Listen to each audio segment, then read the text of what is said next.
This ship is stranded in space with no power, and the people have decided it's their planet now. But maintaining a society in space is not as easy as it sounds.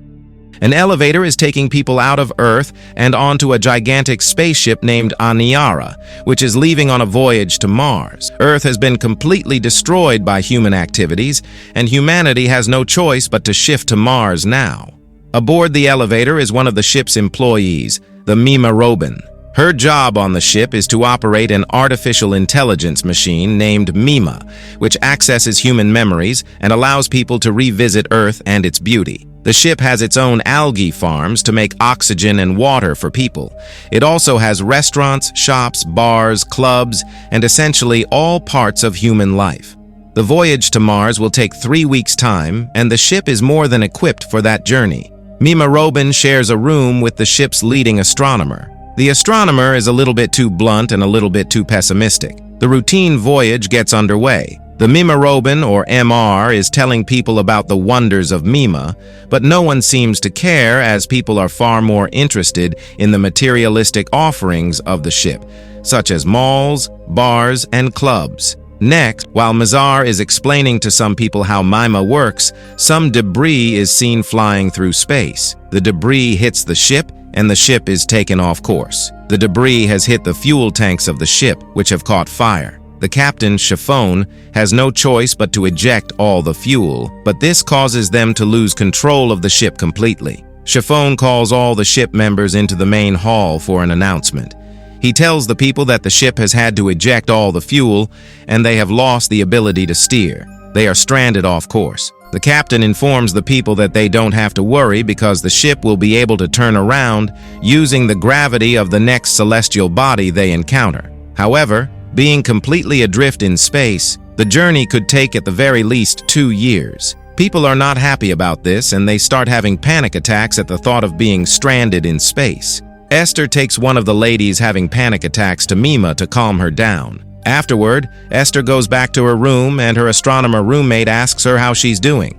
Esther says she is fine, and the astronomer compliments her on her ability to repress her emotions. Chiffon and the ship crew discuss the food situation on the ship. The cook of the ship says the restaurant has enough food to last them 2 months, but after that they'll have to survive on the algae, which will sustain the people, but it doesn't very taste good. After a while, the people become tired of the material offerings of the ship and suffer from more panic attacks. As a result, a lot more people start coming to MIMA to calm themselves. M-Star needs more employees to manage the situation. She goes to the captain's deck to ask for help, but she doesn't get to meet the captain.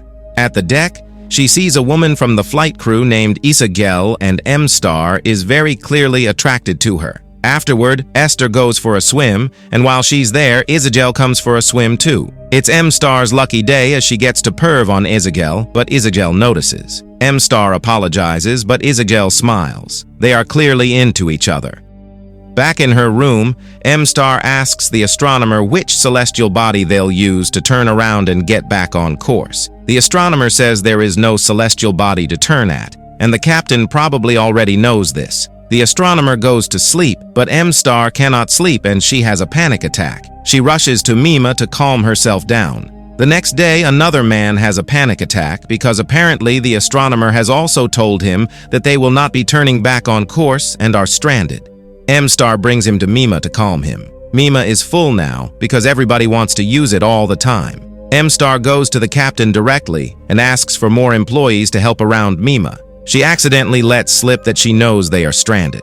The captain says that once people are used to eating algae, he'll tell them the truth. He says it's nothing to worry about because this ship is basically a planet itself and they can live on it indefinitely. Next, we skip to year 3 of life on the ship. Life has gone on. People now have jobs in the algae plants and water purification plants. M-Star is seen at a club where she meets a guy named Daisy. She sucks Daisy's face outside the club when Isagel walks by. M-Star is concerned that Isagel saw her with another person and will think differently of her now. Next, M-Star is seen making love to Daisy, but she jumps off midway and Daisy is left to finish the job himself. Poor Daisy. M-Star is still working at MIMA, and people are using it daily. Some people offer her money to let them use it for longer, but she denies the offer. She goes back inside and sees that Isagel is using MIMA. M-Star pervs on her while she lays down. M-Star tells Isagel that the thing with Daisy meant nothing, and Isagel shows no reaction to this. M-Star is frustrated, and she tells the astronomer about it. The astronomer points out the futility of her love given the situation they are trapped in. She says they're stranded in space, so everything is pointless. The next day, M-Star is using MIMA when her vision turns catastrophic. She's worried and checks MIMA's circuits. People arrive to use MIMA, and while the people are using it, MIMA speaks to M-Star. MIMA says she's tired of humans and their destruction, which she has seen in their memories. M-Star asks everyone to leave the MIMA hall, and people are outraged. The captain calls M-Star and asks her why she did this. She requests that MIMA is tired and needs to be closed in order to recover. Captain refuses this because morale will take a hit if MIMA is closed. People are allowed back into the MIMA hall, but MIMA has had enough. She announces loudly that humans will always destroy everything in their path and self-destructs. A memorial is held for MIMA, and people blame M-Star for MIMA's death. They say she locked MIMA and used it too much for herself. Chiffon gives orders to punish. Mr. Isagel goes to the Chiffon and stands up for Mr. She says he cannot punish Mr. for what happened, but the captain replies that he can do whatever he wants. Isagel punches the captain, and the flight crew captures and beats up Isagel.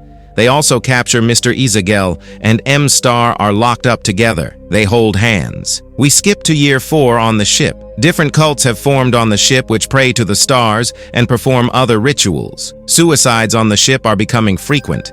The captain needs more crew and hence brings Isagel and MR out of prison. They are a couple now. They are given jobs. M-Star is going to teach young kids. They get their own room to live in together. They shower together and finally get to make love to each other properly. M-Star teaches kids at a makeshift school. After their jobs, Mr. and Isagel go for a swim, and after the swim, they go to a sauna. In the sauna, they meet a cult member. She informs Mr. and Isagel that the cult is going to perform a ritual at MIMA's grave to canonize MIMA, and they must come. Mr. and Isagel go for the ritual. The ritual turns out to be an orgy in which Mr. and Isagel happily participate. We skip to year 5 on the ship. Isagel is pregnant from the orgy and she is depressed because there are no possibilities or opportunities here, and she is giving birth to a prisoner. The baby will be born in the darkness, she says. Mr. wants to cheer Isagel up, and she asks Siobhan if she can build a beam screen so the windows show nice pictures instead of the darkness of space. Siobhan says she needs to focus on teaching future generations. That's her job. Isagel gives birth to a baby boy, but she is still depressed. She almost kills the baby by drowning him when the ship crew calls her and breaks her out of her depressed trance. M-Star is also called to the control room.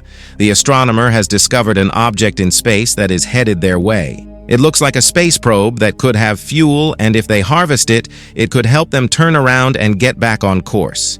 Everyone is excited.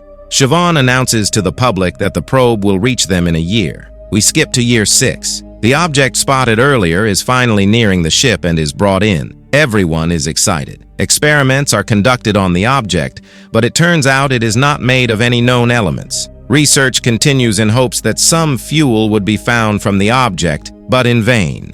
The people on the ship start getting restless again, and Isagel starts getting depressed again. The astronomer who previously had high spirits becomes hopeless again. She starts telling people they are doomed. Siobhan warns her not to spread panic among people. She says she will not be a hypocrite, and Siobhan takes a guard's gun and shoots her. After the astronomer's funeral, M-Star is depressed, and she takes an acid tablet to cope. While she's tripping balls, the cult woman is having a panic attack, and Isagel is trying to put their baby to sleep. Daisy goes out of the room, and M-Star follows him because she wants to dance. While they are dancing, the ship goes through a space cloud which violently shakes the ship, killing most of the passengers. Isagel and the baby somehow survive. Following the accident, there aren't a lot of students left to teach, and so MR is allowed to work on her beam screen. Meanwhile, Isagel is getting more depressed every day. One day, M-Star is finally done working on the beam screen. She turns it on and giant pictures of beautiful nature show up on both sides of the ship. M-Star is excited and she runs to see Isagel's reaction, but finds out that Isagel has killed herself and the baby. M-Star is horrified at the sight and screams. She is inconsolable following this. We skip to year 10. Siobhan is getting ready for a presentation in the knot. So fancy presentation, he awards a distraught-looking MR with a medal for her beam screen project. M-Star notices cuts wrapped up on Siobhan's wrists, meaning he has also attempted suicide. She comes back to her room and falls on her bed. The water on the ship runs brown. The algae are no longer green. We skip to year 24. The ship is completely dark. No systems are online. Only a dozen people are left alive. They are malnourished and praying with their last breaths. We skip to year 5,981,407. This is the year when the ship actually finally reaches a body, but there is not a single soul alive on the ship. The end. Thank you for watching. Be sure to like our channel and subscribe if you enjoy content like this. Also, let us know what movie you would love us to recap for you.